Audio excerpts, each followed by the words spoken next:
Yeah.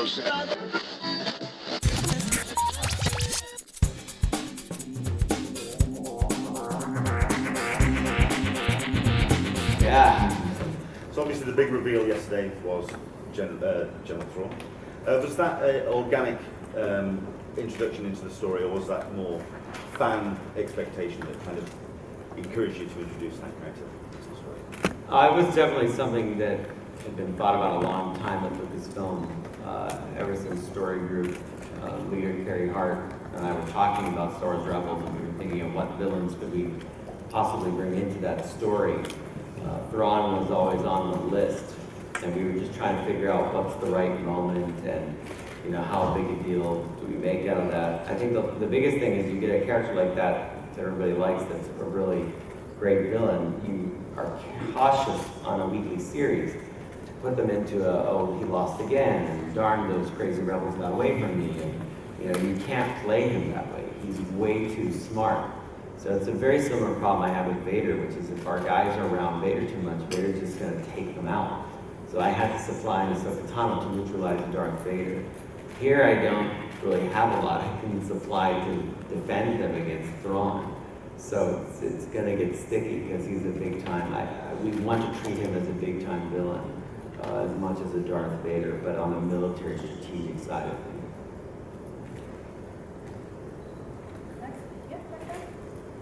Of course, we're talking about season 3, but is there a chance for us after watching Rogue One that sometime before those both worlds were created? There's always a chance. There's always this great phrase in Star Wars, there's always hope. And Simon Kinberg talked a little bit about it recently. And I think the great thing at Lucasfilm is you're seeing a little more of the type of continuity that we've been talking about coming to surfaces. The films are really setting down and in motion now. And as the series has been in production, and at Lucasfilm, we all know each other, and I'll see John go in the hallway, and John will be like, wouldn't this be great? I'll be like, that would be great. And so continuity can be as simple as that, something that two people working on a production really like, and think is a fun idea. It doesn't always have to be a story-shifting, character-changing thing. It can be very simple things that we realize are meaningful to fans because they're meaningful to us. So you never know. I won't promise anything, but when do I ever, right? So, sorry. Hey guys, Tia, I'm really interested. Obviously, you get so much more backstory, and the reveal that you have this deep connection into characters from the Clone Wars and everything else. When did you get that reveal? When did Dave tell you about that? And how has that changed the way that you approach Sabine? Well, I feel like Dave maybe clued me into things with Sabine season 3 earlier, or with more sort of forewarning than in seasons past, where it was like, hey, tomorrow when we record, this is what's happening in Sabine's life, or this is what happened in Sabine's life in the past. But this time I feel like he's talked me through more to give me a better understanding of what's to come, which is awesome because there is more to come. So that's exciting for me. But also I basically feel like I have a better understanding of who Sabine is, and also I'm just excited as a fan to get to sort of see her experience those things, and also like encounter people from her past that she, as I said yesterday, might be related to, some of them. And I feel like, with what's happening in our world now, and sort of stakes are higher for everyone. I mean, Kanan can't see, and Ezra has this like internal battle between the dark side and light side, and so all these crazy, and Ahsoka and Vader, obviously. I feel like Sabine is sort of being thrust into this leadership position, which I think she is happy to assume, but it's a lot. I mean, there's sort of pressure that she hasn't yet experienced, and then there's all this sort of backstory that comes into play. So it's been exciting, but also she's got a lot more going on, so there's a lot more sort of responsibility to treat it with care. Yeah. Nice. And did Freddie and did they give you a pen to hold when you got to hold the darksaber? People have been asking me on Twitter today about how did I get to hold it, or was I making my own darksaber sounds? Which the answer, Stan made my darksaber sounds. I make the darksaber sounds. Freddie does like a cool thing. He whenever he has a lightsaber in his hand, he always sort of holds his. He does something like a tactile thing. I don't remember what I did. I think I was just sort of steadying myself because I was like, oh my god, what is happening? I have a darksaber. Why? What do I do with it? Anyway, it's pretty exciting. This one's for Sam.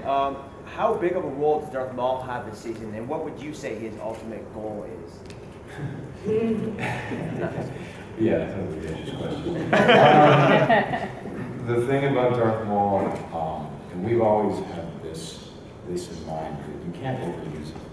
If you overuse him, it's not special.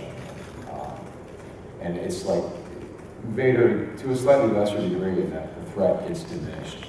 If this guy isn't on his own, trying to figure out a bunch of stuff, and trying to figure out his life and sword things, and he's focused entirely on the Ghost crew and on converting Ezra, things are going to get derailed pretty quick.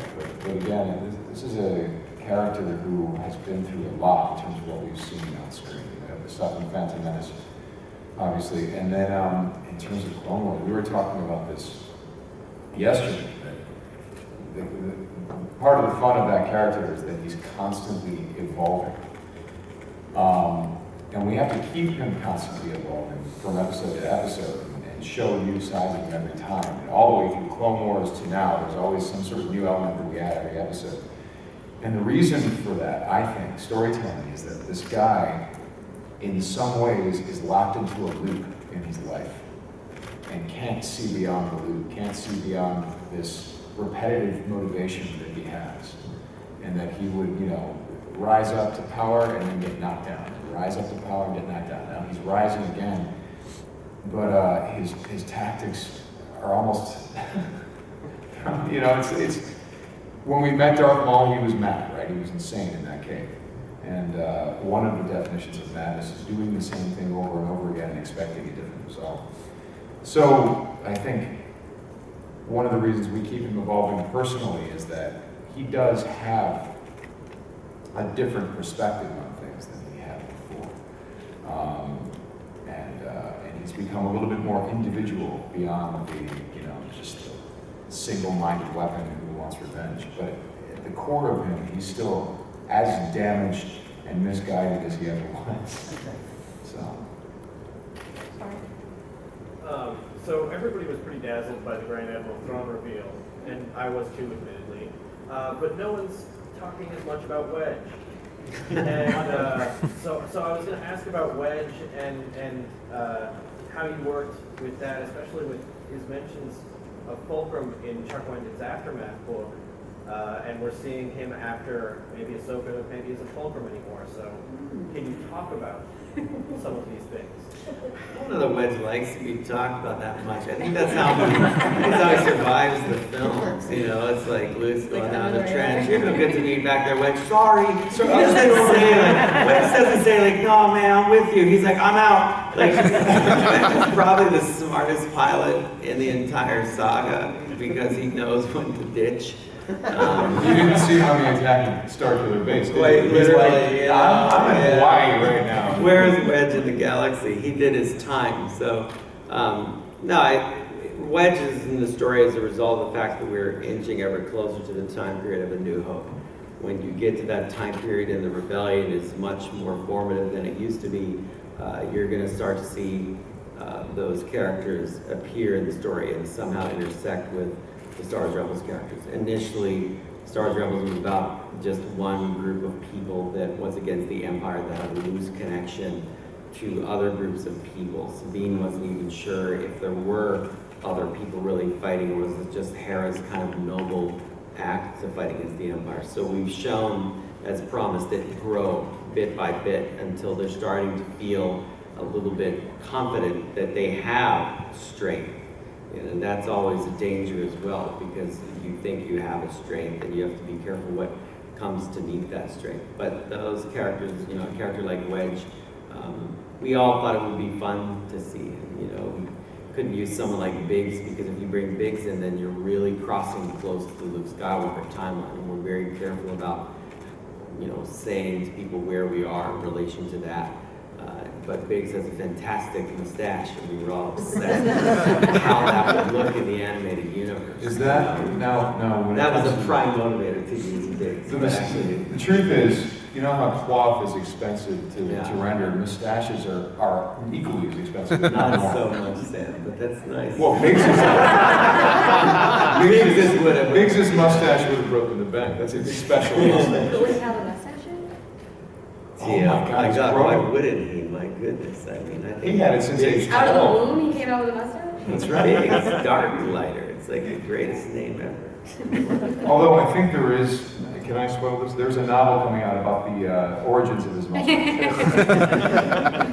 Why do you promise me that? Hey, I'm back here. One of the most fascinating things about Rebels that you guys sort of created was the idea of the prisoners and their interaction with the dark side. Now it looks like the ones we've met at least are dead, but there's 5 and 7. How much is that going to play into this season? And I mean, because you already have a formidable film. It's true, we do have a formidable villain.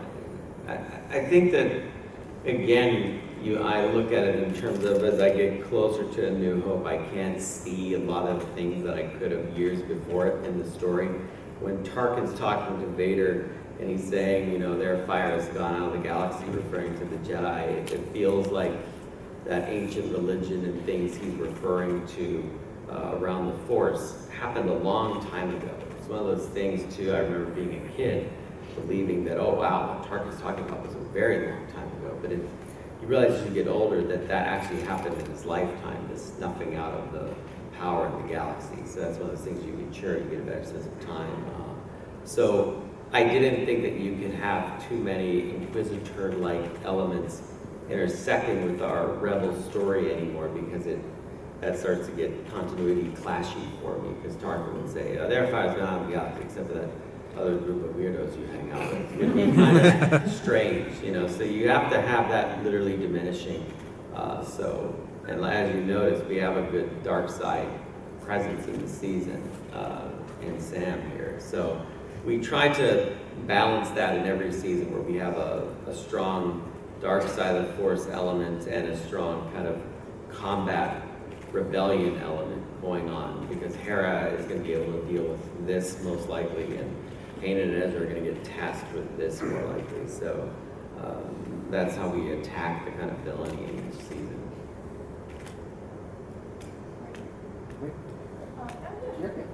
One second, make sure we're recording. Okay, we're going to go with the next one.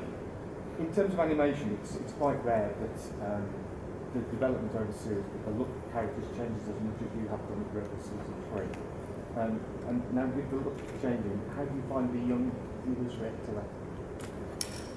I don't know. We did it in Clone Wars once, where Anakin, Obi-Wan, and Ahsoka all got a pretty big overhaul. She aged quite dramatically as well. You know, there, instead of, you know, getting a haircut, her leg got longer, you know. So it's just something that I like to do. I think it's nice because we're telling an ongoing story, so of course they should get older. And that's realism. Yeah, it does. And, you know, when I watched a series as a kid called Robotech, if you look at, you know, Rick at the beginning of Robotech and Rick at the end, he actually is a pretty different character design. I mean, it's very subtle. So we decided to do more of a time kind of jump feeling, especially after the events of last season. You get this feeling that the Rebels have had a period where they're all trying to cope with that, and they've actually drifted apart to some degree. And as a result of that, you know, teenagers often make dramatic changes to themselves. They'll start to dress differently, they'll start to cut their hair differently, dye their hair differently, and I think you need to relate to kids that way. So if anything, I think the kids that have been growing up with Rebels will understand what Ezra's doing. They'll understand this change that got necessitated, and even Kanan, right? I mean, Kanan kind of stops shaving evidently and grows his hair out. The first drawing I did of season 3 Kanan to express to the writers, what I wanted was kind of a version of him as the dude, and like a robe on and flip flops, and he was getting coffee, like not Season 4? no, not season 4, but it's the feeling of, you know, he's a bit lost. For everything he gained, Kanan, in strength and clarity of who or what he might be, he couldn't take the agency to stop Ezra and Ahsoka from what he could see was probably a bad decision to side with this guy. And it really came back to bite him. So he has reached, as he reached one level of becoming a Jedi Knight, now he has to try to ascend to another. That being a Jedi Knight in his time isn't enough. That's thinking like a combatant. And he has to learn kind of the higher now path of the Force, which Yoda and everybody else had to learn before him. So that's what you're seeing with Kanan evolve through as a Jedi. Good, thank you. Is it difficult striking the balance between bringing characters back for fan service and bringing in characters that service the plot? No, because we don't. I don't think we are fan servicing ever. I mean, it's fantastic that everybody likes Thrawn. It's just that everybody making the show likes Thrawn too, and most of the people making the show are fans. So we're servicing ourselves, I guess. You know, it's always a big downer when you do stuff.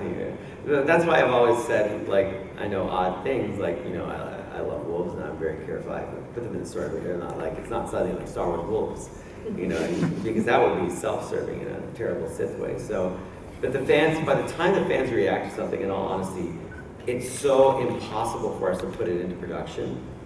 Like, we've already executed this season. Like, we've written it, it's happening, it's in animation, it's in lighting dailies every day. So if there was something about Thrawn that people didn't like, you're like, oh, you got a long road to go now. It's just, it's not the way our production works. So we just try to hope that because we're all big fans, you grew up with this, that people like the same way. And I don't expect it to be universally liked either. I've learned that over Clone Wars, and I can't allow it to move me in any way because I'm trying to tell a story and be truthful to that story primarily. So sometimes I have to ask people to be shocked by something that they might not like and then come around to the understanding of why we did it that way. And I've seen that as well, and Ahsoka's one of those. Nobody understood what we were doing by having this young girl be a Padawan to Anakin Skywalker. A lot of people are like, wait, what is this? And some people are like, that's cool. But a lot of people didn't like her nicknaminess and precocious attitude and that she was kind of, telling Anakin what to do. But when you look at it now, you see that she's a young person, inexperienced, probably afraid of being thrown into a war zone. And by the end of it, she was more mature young adult that made her own decisions and had her own way of doing things and respected and cared for Anakin. And you go, oh wow, that's actually like a kid. So, you have to trust your process and your creative team to get you through it. We've been pretty lucky so far. I'd like to point out that when you started doing Rebels, he's not actually lying to you, which he does often. When he says the truth, when he started doing Rebels, we were hanging out at LDAC, I was like visiting, and you were telling me about your view, the overall view of where you thought the series was going to go, and this is before anything had aired. I think because you were about to go and show me some episodes.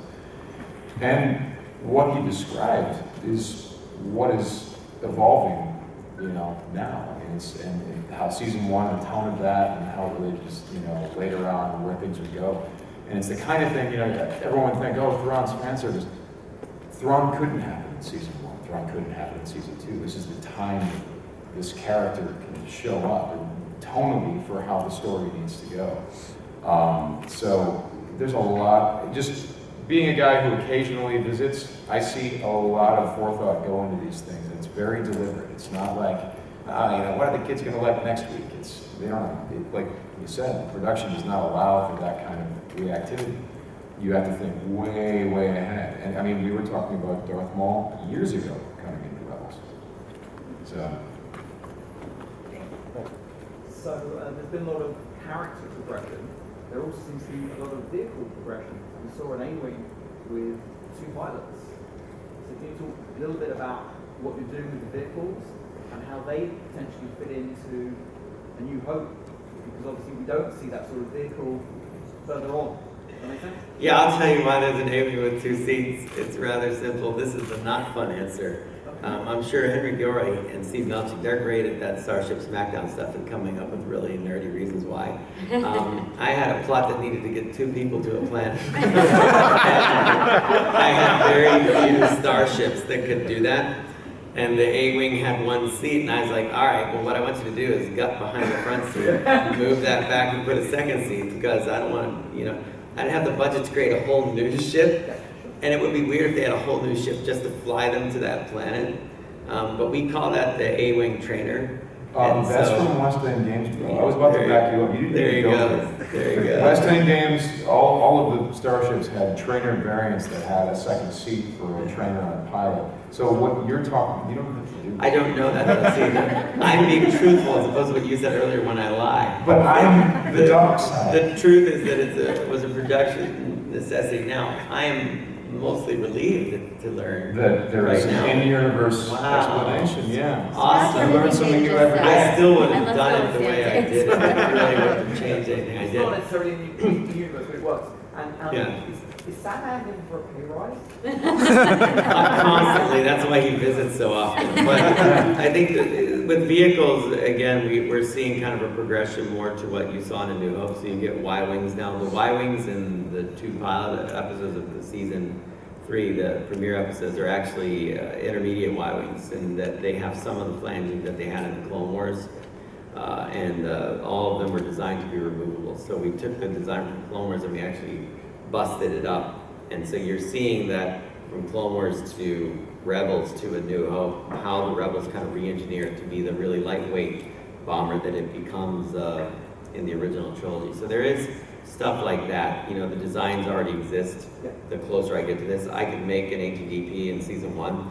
I would probably now use just an ATST forward. So I like to bring those things in line. You have more room when you're farther away from one of the movies, less room as you get closer. Good morning, guys, and thank you for coming. I was wondering about each of your relationships in Legends continuity in the past. I expect quite a long answer from Sam. I always expect a long answer from Sam. That's right. You mean our relationship in terms of reading it, checking it? Yes, personally. I go back to the West End Games stuff, which is where all that stuff really originated. Those were the West End Games source books were the stuff that they gave Timothy Zahn to research when he was writing Era of the Empire and stuff like that. So that's where the rabbit hole began for me, was West End Games. I mean, we all grew up with Star Wars, but I think that's when I really that's when it became this universe that you could explore and think about. I mean, I read about lightsaber crystals and a guy named Senator Palpatine and all this stuff. And you're just like, what does this all mean? And are we ever going to see this? So going forward, seeing all these things, and also the fact that the guys on the team, the guys and the girls, are putting a lot of care into bringing some of the better Legends ideas to life. Thrawn is an example, but also you see some spaceship designs that we haven't seen, we haven't seen in a little bit. Yeah. You took the words right out of my mouth. Well, I mean, as some of you might already know, I mean, my experience probably started. I mean, my experience at Star Wars started when I was a little kid, but my immersion into Star Wars started when I got this job, and I got to be around Dave and more so Sam now, but not so much at the beginning, obviously. And so, being around Vanessa and Freddie and this guy and sort of their enthusiasm and just breadth of their knowledge was inspiring. And that's when I started sort of trying to do my research and getting to be as much of a fan as I am now. So I have to be honest and say basically when I got this job. I mean, you've done the homework, which is all I required. I gave you a list of Clone Wars episodes to watch on Mandalore. You did. Stuff like that. And there's always things you can research. I mean, Sam's right. You're walking into like a Walton bookstore and finding a role-playing manual that had all this information. It was fascinating as a kid. You're Pablo Hidalgo, she and I talk about it all the time. We're like, wait a minute, why do we all know that? Why do we all know the word Mandalorian? That's not in the movies. Where did that come from? So we spent like a couple days figuring that out. We narrowed it down to one of the Star Wars sketchbooks that used to come out. And in there it's written Mandalorian armor. But we all keyed to that as kids. And something that I don't struggle with, but I'm very curious about today is the immediacy of it all and the complete immersion of it all for kids versus the discovery of it that we had. Everything's expected now. Everybody expects everything to blow up and be big. And they look for every kernel to uncover. Instead of it being something that we actively sought and had to go and find. And I think that there is a bit of a difference there. You know, it's like, I wanted to know every detail about Star Wars universe because of the lack of information that we had for it. You know, that was something that drove me. The card back of a Kenner figure was crucial because it's the only picture of that character we might get. You know, we had the storybook, we'd buy the record, every image was sacred. Now I can, you know, image search and find 100 images of stuff. So it's a completely different time, and there are a lot of pluses to that, but I also wonder about that. I think when you see the continuity chaos at times that the fans feel with themselves is because there's so much information out there, which is why Lucasfilm has had to say, hey guys, hey, look at this stuff here. This is going to be continuity for you. And it doesn't mean, it's never meant to me that there aren't good ideas in what was the EU and it's now the Legends. But for me, I approach it the same way I did on Clone Wars, which is like, when I see it in a movie and when I see it in a TV series, that's very real to me because that's the original form of the art was a film. Now I work quite a bit crossing over with people who are writing the comic books or novels to try to ensure continuity. But it is a big challenge on everybody's schedule, and the most honest answer I can give you. I think what's great at Lucasfilm is the interest and the drive by people to make it work is tremendous, because this generation is a generation made of fans that wants to get it right and give the fans the most authentic experience we can. And that's true from, you know, when JJ's helming Force Awakens, the big fan he is, to whatever other media we're creating, be it me in television.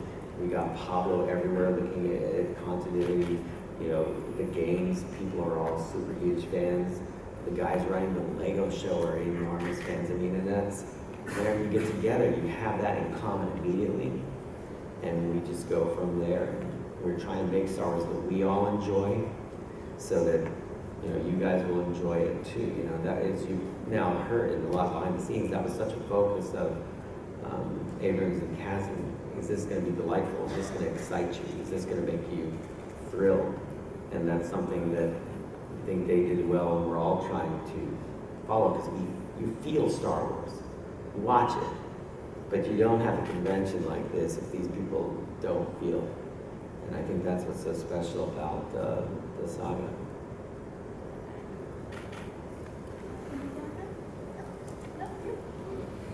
Hi, Joelle from the Metro. I like your hat, Dave. Thank you. It looks sharp, right? It's looking sharp. It's an anomaly. So when are you going to make a Star Wars Rebels movie with live action actors in it? Because I'd watch that in a heartbeat. Me too. Would you? I'd watch it.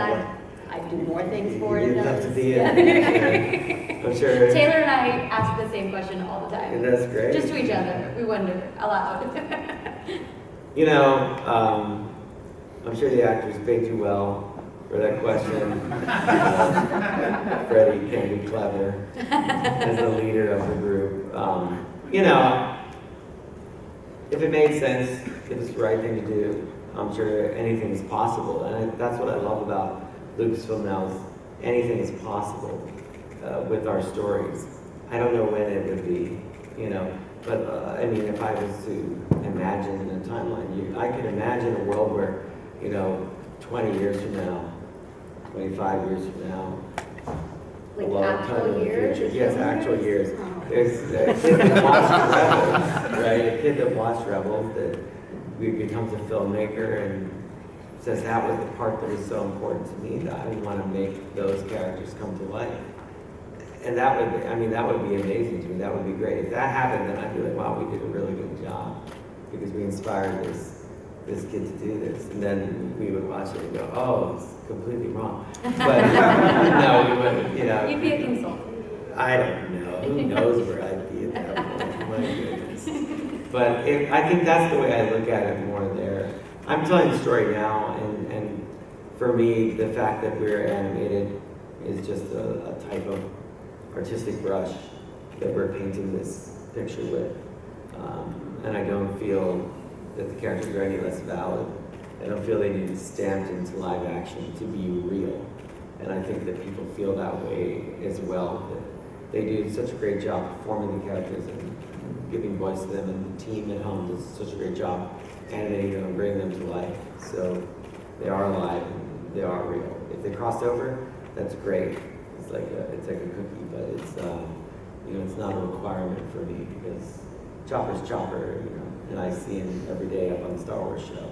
Somehow he got that gig, so you should talk to Chopper's agent because he's rolling around. And he's far more difficult than the rest of us. He is. He has a lot of demands.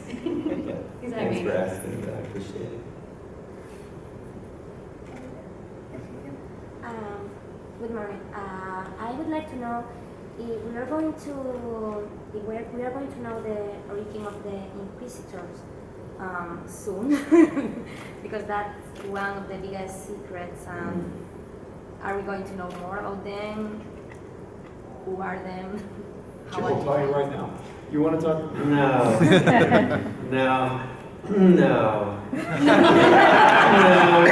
No. And no. No. Whoa, not that is anytime soon. Not for me now, this point today, would I tell you such a thing in any particular way.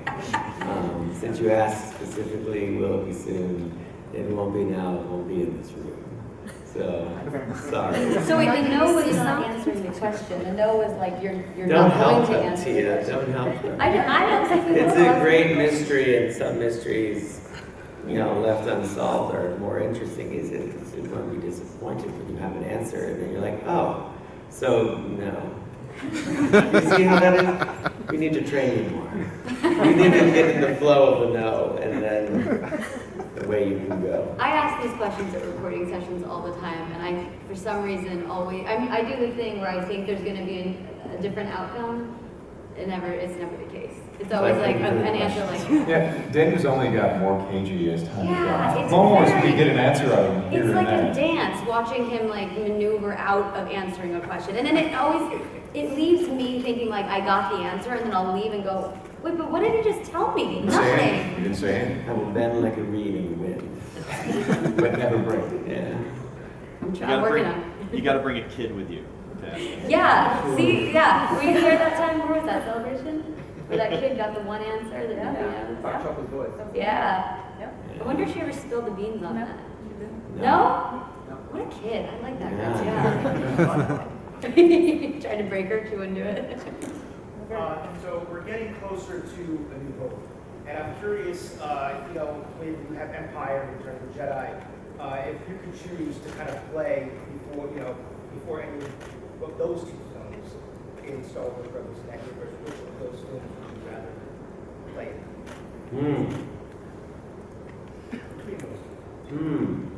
So the period before Empire. Difficult decision that would be. Both periods are kind of, you know, because I grew up through them, the years in between films. So you had stuff like Splinter of the Mind's Eye that gave you a look at something, and that was something that reverberated with me because the cover for Splinter of the Mind's Eye by Ralph Corey was kind of an influence on what I did last year on Malator. I remember very clearly the hawk, the kind of red light that was shining below Vader, like something that I used to look at that book sitting in my parents' nightstand and think, oh, that's Vader. So cool. But I wasn't really old enough to read it, and it seemed kind of scary, so I wasn't going to pick it up. But I don't know, I mean, I'm sure there'd be great stories to tell in either. There was Shadows of the Empire, right? They came after Empire, so that was a great game. Loved that game, an epic ending. Flying into the sea, I mean, that was outstanding. So, I don't know. I hadn't really thought of it ever because we did this period before. And when you get between movies, it's really, really difficult, I find. I'd rather get out where you have a lot more room to do things. And that's what I think is, you know, when you thought about 7, 8, 9, it's so exciting, is how there's the universe. You know, you can go forward. We always knew we were headed towards something in Clone Wars, which made Clone Wars really difficult. You know, we're heading towards this actually really depressing event. It's just really heavy when you're doing a series. It's like, how do I get these people to a resolution that you can have some type of joy with, even though, hey, the Empire took over. So, I don't know, I mean, if I had a good enough story, but I'd probably want to do it about a character that had largely nothing to do with the Luke Skywalker plot going on. You know, that's where you can find it. It's just, a lot of people just think if there's a line of the films that they're going to go this way, right, vertically and continue. And I would take a point before Empire and go off that way. And so, well, what was happening over there, and then maybe go up in time, you know. Just think of it, you know, literally expanding that timeline out. And there's all kinds of things happening in the galaxy concurrently. And it's interesting to me, like when we were planning the Clone Wars, that we could say, Ahsoka's doing this, but then Coruscant got attacked and the Chancellor got kidnapped. So suddenly you know. And as we went through those episodes and she was on her mission, she got a transmission from Anakin where he reports that Obi-Wan captured General Grievous and the Clone Wars is over, basically. So that was another moment in that 4-episode arc that told you exactly where you were compared to the film, which I found that was really interesting and exciting. Because as soon as you know that happens, if you're a savvy fan, audience member, you know the ticking clock forward to 66 is about to happen. So that's kind of, I learned a lot working that way in Clone Wars to make these concurrent stories and hopefully interesting crossovers. So you can think of big things the galaxy would know about. Like probably a lot of the galaxy knew when Alderaan blew up. A lot of the galaxy knew about the Death Star was original. And how would that affect everybody else, not who was doing it, so.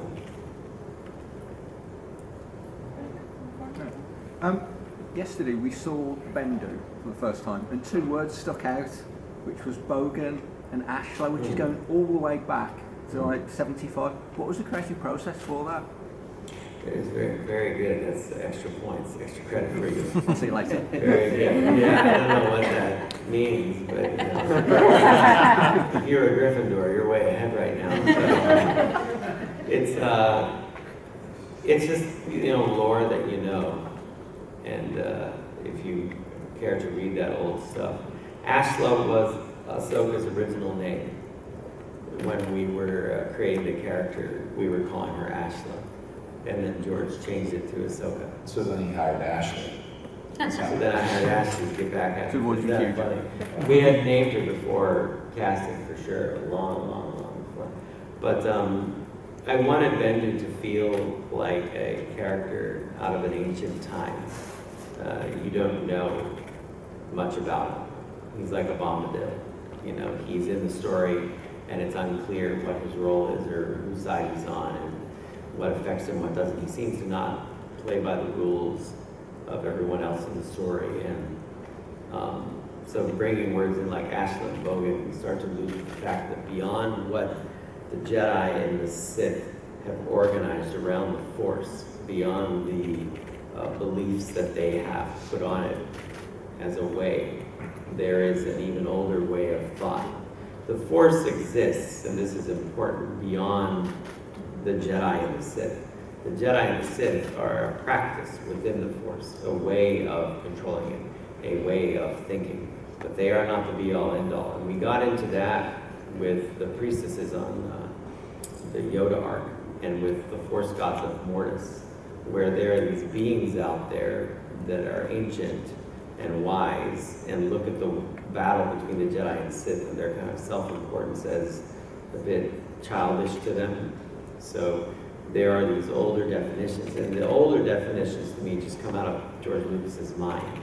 So the Force's origin, of course, is George Lucas's mind. So if you go back in time and you're talking about ancient things in the Force, you're talking about George's initial thoughts on it. Bendu is actually derivative of the Jedi Bendu, which is the full name of the Jedi a long time ago. So that's why Bendu seems to know a lot about them. about Kanan, that he's a Jedi. He finds that kind of fun and cute. But, you know, obviously Tom Baker has his own agenda. He's fantastic at being Bendu. Because I just laid out quickly what it was, and he was like, I understand these mythic stories, I love them. So he's just Bendu, I don't know. You know, who knows? He's at the crossover point. He's the doctor, you know. Sometimes I get to call him that. You know? My favorite thing is when I Skype with him to do the record. Sometimes I've been here and done it, but I said, Tom, how are you doing today? And he'll say, I'm just radiant, David. I've never had someone say that for me. But you know what? Who else can say that? He is radiant. Yeah. I mean, just fantastic. You talked about how, due to the lead time, it's hard for you to bend to fan reactions. And one of the funnest things about being a Star Wars fan is debating reactions to little things. And I'm wondering, doing it so far in the past, is it like a lucky dip for each episode for how fans react? Like in the season finale of episode 2 of season 2, everyone just loved it. But then a thing like the Heli Sabers had a really strong pro and con reaction. Is that like a weird thing for something that you did so long ago that people pick that thing to debate about? Do you have an idea that's going to happen in advance? You know, I get a micro reaction because of my crew. They are all, as I've said, fans of varying levels, and so anything we decide to do in story, you see these reactions. It's almost like some kind of scientific testing. So some of them like the Heli Sabers and some of them don't. I like the show, so I do it. If it's something that they really don't like, I have to change stuff. The writers will give you a first reaction, but then once we have a script, I read it out loud to the team that's going to execute it. So once Henry and I finalize the script, I sit down with the episodic director and the story guys that are going to do all the shots, and I read it out loud and portray everything to them and explain the staging and shots I'd like and everything. But as I read it, I watch them. And you know, you can see like your friends and they're quiet, they kind of like eye roll, or they kind of say, and all the time, like, what, you think that's lame? And they get really odd, I'm like, no. If it's lame, I want to know now it's lame. If that doesn't work, I want to know. And they'll say, yeah, well, I didn't really like it. I'm like, okay, I feel the same way, I'd like to change it. You're trying to hit this thing as many times as you can to get it to be good before it's gone. That's everything that we do. And on a TV show, I have a lot less kicks at the can, I call it. So you're just desperate to get, like the finale last year, I got it actually in front of as many eyeballs as possible at work that I could to get reactions, except probably the last 2 minutes. The last 2 minutes was no dialogue. That I left alone for the most part, and let very few people see it. I let a couple people see it just to gauge their reaction. But for the most part, I left it alone. And then I brought Simon Kimberg and Carrie Hart in to look at it because I needed to make some final changes to it. I knew it, and I just couldn't see it. And I knew they would. And they did, and it really, I thought, made the thing excel to another level. So you're just always aware, but because the people that are working on it are very critical of their own work, so it's my job to let them know when, okay, yes, let's change it, or you're overreacting. Just because something's new doesn't mean we shouldn't do it. We always need to push the threshold, you know, and, you know, I've always said, I didn't know there were snow walkers until I saw Empire. I didn't know there were speeder bikes until I saw Endor. You know, I didn't know an ATTE could go up a cliff until I decided it could. Well, that's true. Well, that was the funny one. Was Henry Gilroy was like, I was like, you know, Henry, we should take this ground battle because it was level. I said, let's put it on the cliff. And Henry goes, can we do that? And I was like, yes, Henry. We can do that. You know, because now we're making a story, and you know, it's disappointing if people don't like it, but I don't know, that means I would have changed the way I did it. I mean, what can you do? We thought it was a good idea at the time. Quick follow-up, is there anything that people react so strongly to that you didn't think was going to be such a big thing that you're like, oh, I wish we had put more of that in? That is the more likely thing that happens, is that you go, oh, they really like that, I wish we had more of that, you know, but if we don't have more of it, it means it wasn't important to the story, you see? And so if we were just putting more of it in there because That's the fan service. Yeah, so, Yeah. while it seems like that'd be a great idea, it probably wasn't. Like, my crew was all about puffer pigs for a while. They loved that thing. And I was like, you know, guys, I really think you're What are those? kind of, What? they're the pigs that blow up like a balloon. Oh. And I was like, I really don't think that's where we want to go. I don't think, while they're funny in that episode, I don't think we want a bunch of that. It was all puffer, it was all. And I think that was a wise decision. I think so too. So, you know.